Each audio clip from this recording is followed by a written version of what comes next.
আমি ওদের সরাসরি বলেছি। ট্রায়ালে আসা ফুটবলারদের নিয়ে বিস্ফোরক মন্তব্য করেছেন বাফুফের একজন সিনিয়র সদস্য। ফুটবলারদের নিয়ে এমন নেতিবাচক মন্তব্যের পর থেকেই সবাই প্রশ্ন তুলছে যে আবারও সিন্ডিকেটের সদস্যরা বাহাদুরি দেখাচ্ছে বাফুফেতে। ট্রায়াল পর্যবেক্ষণে থাকা একজন কোচ বলে বসেন যে এই ফুটবলারদের ফিটনেসের সমস্যা।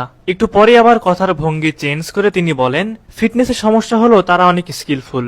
বাফুফের ঊর্ধ্বতন এমন একজন কর্মকর্তার কাছ থেকে যখন এরকম উল্টোপাল্টা কথা শোনা লাগে, তাহলে আর বোঝার অপেক্ষা রাখে না যে এখানে সিন্ডিকেট ব্যবহার হচ্ছে। প্রিয় ভিউয়ার্স, আপনাদের কাছে একটি প্রশ্ন রেখে গেলাম, আপনারা অবশ্যই সেই প্রশ্নের উত্তর আমাদের কমেন্ট বক্সে দিয়ে যাবেন। প্রশ্নটা হলো, ট্রায়ালে আসা ফুটবলারদের খালি চোখে দেখে আপনাদের কাছে কি মনে হয়েছে? আসলে কি তাদের ফিটনেসের সমস্যা নাকি সিন্ডিকেট? আপনারাই বলুন। চলুন এবার একটু বাফুফের সদস্যদের নীতি কথা শুনে আসি। বাফুফের মেগা ট্রায়ালে আসা ফুটবলারদের মধ্য থেকে একজনকেও জাতীয় দল কিংবা বয়স ভিত্তিক দলে চূড়ান্ত করা হয়নি। গেল 3 দিনের ট্রায়ালে জমা পড়েছে শুধু দক্ষতা নয়, পরিশ্রম, ত্যাগ, ভালোবাসা আর এক একটি পরিবারের নিঃশব্দ প্রতিশ্রুতি। কেউ এসেছেন বাবার জমানো টাকায় বিমানের টিকিট করে, কেউ মায়ের উৎসাহ নিয়ে, সবার চোখে একই স্বপ্ন, লাল সবুজের জার্সি গায়ে চড়া। এমন ট্রায়ালের আয়োজন এখন থেকে নিয়মিত হবে। ভিডিও বিশ্লেষণ, পারফরমেন্স রিভিউ এবং ধারাবাহিক মূল্যায়নের পরই নেওয়া হবে সিদ্ধান্ত।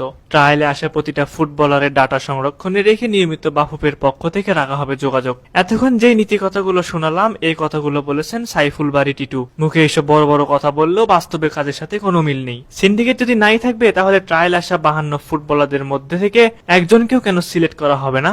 এই প্রশ্নের উত্তর কোনো বাফুফে কর্মকর্তারাই দিতে পারবেন না, কারণ তারা নিজেরাই যে সিন্ডিকেটকে প্রশ্রয় দিচ্ছে। গত 3 দিনে বাফুফের ট্রায়ালে যোগ হয়েছিল বিভিন্ন দেশ থেকে আসা 49 ফুটবলারের লাল সবুজের জার্সি গায়ে চাপানোর তীব্র আকাঙ্ক্ষা, যেখানে নিজেকে প্রমাণের পরীক্ষায় মুখোমুখি হয়েছিল তারা। আধুনিক ফুটবলের ছোঁয়ায় বেড়ে ওঠা এই ফুটবলারদের মধ্যে বেশ কয়েকজন আলাদাভাবে নজর কেড়েছেন। গতি, স্কিল, খেলার ধরন, শারীরিক গঠন সব মিলিয়ে নিজেকে প্রমাণের মঞ্চে প্রতিভার ঝলক দেখিয়েছেন বেশ ভালোভাবে। ঠিকঠাক সুযোগ আর পরিচর্যা পেলে যারা হতে পারেন আগামী দিনের তারকা। বাংলাদেশের সবচেয়ে বড় সমস্যা গোল খরা। জাতীয় দল থেকে বয়সভিত্তিক দল সবখানেই এই সমস্যা বিদ্যমান। ভবিষ্যতে সেই সমস্যার সমাধান হতে পারেন ট্রায়ালে আসা অন্তত 3 জন ফুটবলার। এদের মধ্যে একজন ইংল্যান্ড প্রবাসী ইমান আলম, যিনি ইতিমধ্যেই বাংলাদেশের নেইমার হিসেবে আলোচনায় এসেছেন। এই তালিকায় নাম আছে আরো কয়েকজন ফুটবলারের। সুইডেন প্রবাসী তাসিন হোসেন, যুক্তরাষ্ট্র প্রবাসী বিতোষক চাকমা, বার্সেলোনা যুব একাডেমির লা মাসিয়াতে ট্রায়াল দেওয়া ফুটবলার আমির সামি এবং আরো রয়েছেন মিনহাজ চৌধুরী।